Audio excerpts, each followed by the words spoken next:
Tendências e Finanças. Apoio Cultural. Quatrum Soluções Empresariais. Olá, amigos da TV Santa Maria. No programa Tendências e Finanças de hoje, recebo aqui o Anderson Machado, mentor de investimento, um grande parceiro, amigo, e também foi meu aluno, né, Anderson? Sim. Enfim, uma grande experiência na questão de tanto da gestão empresarial, mas principalmente nessa área de investimento. E o que nós vamos conversar aqui no programa de hoje sobre o tema de finanças, na verdade, mais especificamente, como fazer investimento, né? E já de antemão te agradeço o convite, eu sei que a tua agenda é bastante pesada de compromissos, enfim, então conseguiu ceder um pouquinho de espaço aqui para o nosso programa, né? Então, em nome da TV Santa Maria e do nosso programa Tendências e Finanças, te agradeço muito, Anderson, e já te passo a primeira pergunta da nossa conversa aqui nesse programa, né? O que realmente faz um mentor de investimento? Qual é a importância dele hoje para qualquer pessoa que queira se aventurar ou ter essa pretensão de cuidar do seu dinheiro, fazer os seus investimentos? Ótimo. Eu que agradeço pelo convite do professor Alexandre, né? E sim, o trabalho da mentoria é um trabalho muito importante, porque ajudar pessoas a investir com responsabilidade é um desafio. E essa é a minha missão. O que um mentor faz? Ele dá indicações de acordo com aquilo que ele já fez, de acordo com aquilo que ele já passou. Hoje eu sou investidor qualificado pela B3, pela antiga Bovespa, né? E ele é um título que é concedido para as pessoas que sabem, ou por sua qualificação, ou pelo seu conhecimento, ou pelo seu patrimônio, que sabem gerir e analisar os riscos de cada ativo que as pessoas resolvem investir. Que bom! Já retomando, aproveitando que tu conversasses agora nesse primeiro questionamento, hoje o cenário de investimento, né? A gente sabe muito que o investidor, antes de ser um investidor, o ideal seria perceber o que é o seu perfil, né? O que tu tem como um perfil para conseguir, vamos dizer assim, fazer esses tipos de operações. O que tu diria para nós como um recado, né, uma dica, como é que eu posso me tornar um bom investidor?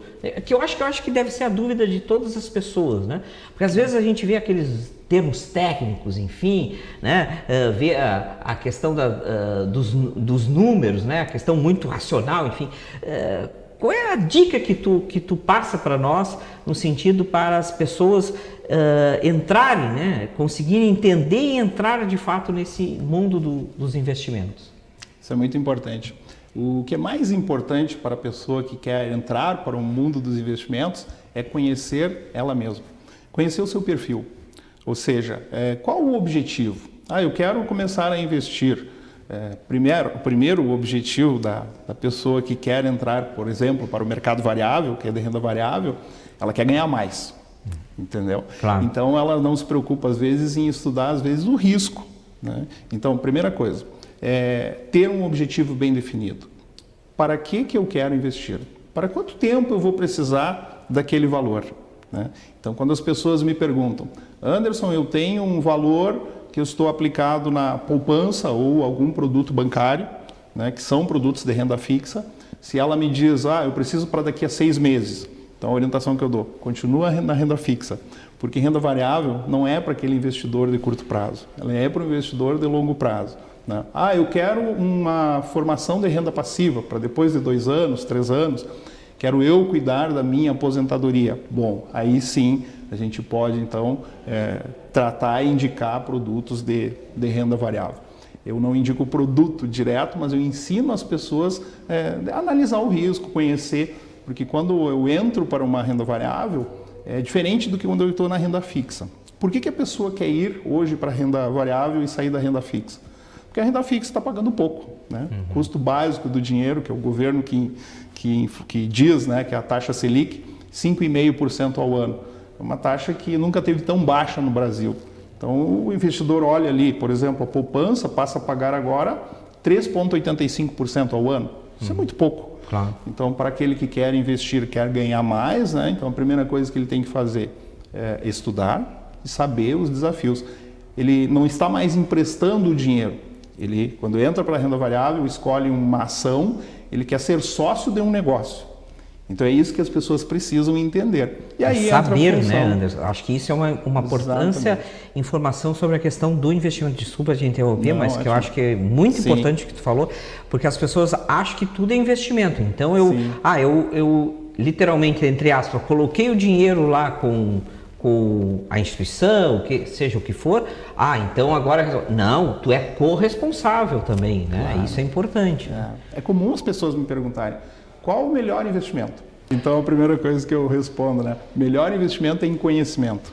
É você saber o que está fazendo com o teu dinheiro. Isso é primeiro, né? E segundo, o melhor investimento é aquele que te leva em direção ao teu objetivo, né? Eu quero uma viagem para daqui a um ano. É um objetivo, está definido. Eu quero a minha aposentadoria para daqui a 3 anos, 4 anos. Está definido. Então, a partir daí se traça o objetivo. Né?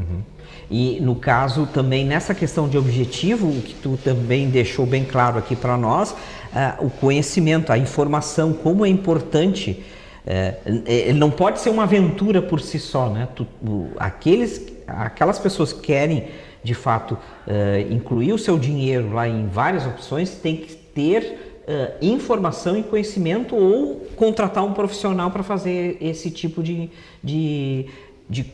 vamos dizer assim, como se diz, preparar esse investidor para ele fazer bons investimentos, né?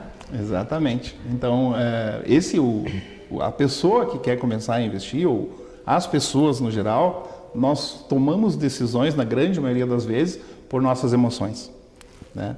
E a pessoa que toma uma decisão única e exclusivamente por emoção, muitas vezes vai tomar decisões erradas. Então, a função do mentor é ajudar ela a tomar decisões racionais, né? É como se fosse, eu vou comprar um carro, claro, né? Eu vou comprar um carro financiado, né? Então, eu não estou pensando quanto vai me custar, eu estou pensando que eu vou ter aquele bem antecipado, aquele é um prazer. Então, esse prazer é o sentimento que nos leva a tomar a emoção de financiar um carro, porque se eu fosse colocar isso racionalmente no papel, eu jamais iria financiar um carro, porque eu estou vendo que eu vou pagar às vezes 2 carros e ao longo do tempo ele está se depreciando. Tu falou agora sobre a questão do mentor, né? Me veio uma pequena dúvida. Qual é a diferença entre o mentor de investimento para com o coach de investimento? É muito grande a diferença. Um coach, por exemplo, até já tive, eu fiz coach, é um trabalho muito interessante porque a gente se conhece a si mesmo, né? Então o coach, ele ajuda a pessoa a buscar as respostas dentro dela mesma, né? O mentor, não, o mentor ele dá o caminho, vai por aqui porque eu já passei, por aqui você vai errar menos, né? O coach é como a pessoa que está aprendendo a andar de bicicleta, por exemplo, aquele que vai segurar a bicicleta até a pessoa se equilibrar, depois ela sai andando sozinha. Exatamente. Então, a orientação inicial para que a pessoa consiga tomar as decisões sozinhos. Então, o mentor, ele dá o caminho. Ele diz, vai por aqui porque por esse outro caminho eu já passei e não dá certo. O coach não faz isso, né? O mentor ajuda nisso e o coach não.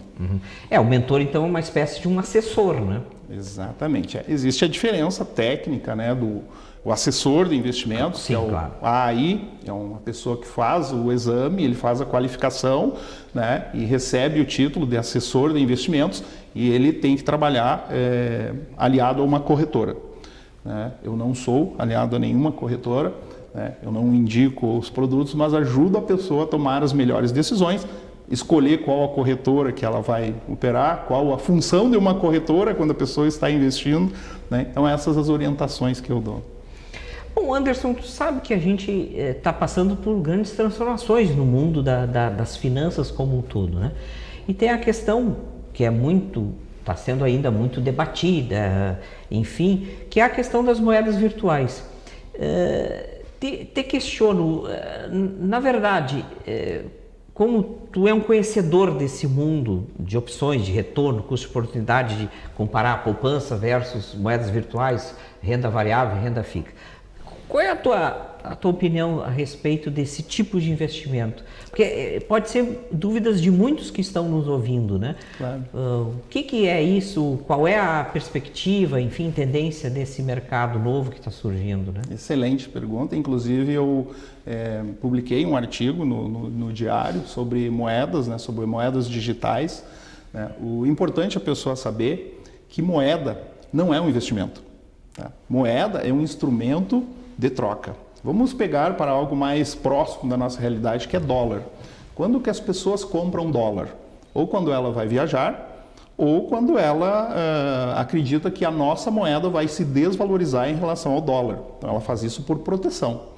No Brasil ainda não tem muito essa cultura de fazer isso. Né? Na Argentina, o país de lá, a pessoa quando quer economizar, ela vai lá e compra dólar por questão de segurança. Então, dólar é uma ferramenta que a gente usa, quem for comprar dólar, para proteção.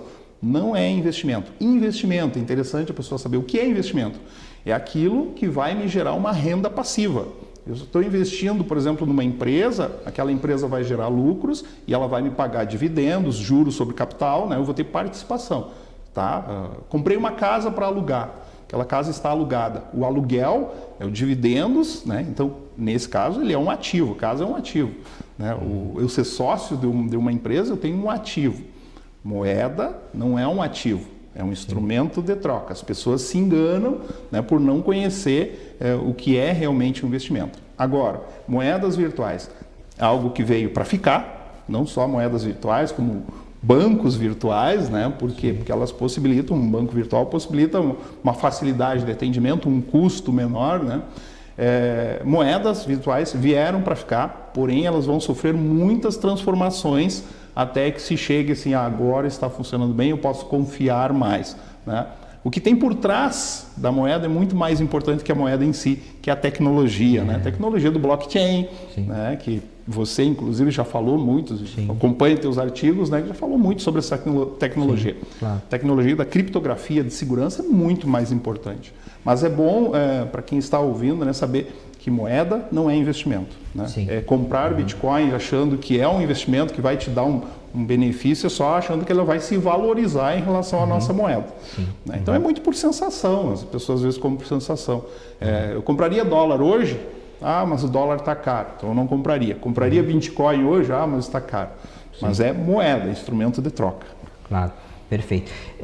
Na verdade, dentro dessa tua resposta, tu também tocou num assunto muito importante. Nós estamos quase no final do nosso programa, podemos ficar aqui falando muito assunto, né?